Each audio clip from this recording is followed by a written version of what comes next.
With the 23rd question. The US athlete Florence Griffith Joyner won the 100-meter sprint gold medal. So here this is the 100-meter race gold medalist is there by setting a new Olympic record of 10.54 seconds. So she has covered this in 10.54 seconds. Assuming that she achieved her maximum speed in a very short time.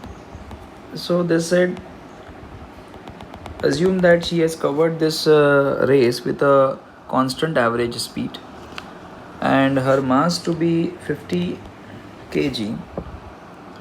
Calculate the kinetic energy at her full speed. So the kinetic energy of this athlete will be half mv square. So that would be equal to half into 50 into the speed will be distance upon time, the whole square. On solving, on an average, this comes out to be 2250 joule. Second, assuming that the track wind offered an average resistive force 1/10 of her weight. So the resistive force offered is 1/10 of the weight of the athlete.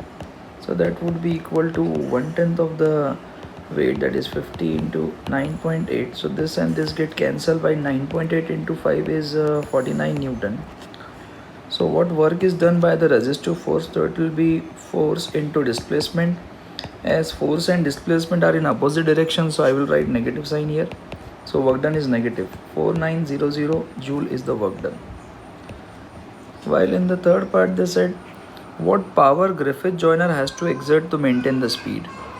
So in order to maintain the constant speed, the power she maintained, that would be given by force into velocity, that is resistive force, which is 49 Newton into the velocity is 100 upon 10.54. So 49 into 9.48 is the average speed she will got here. So the average power maintained comes out to be 465 watt approximately. And these are the answers to this question. Okay, thank you.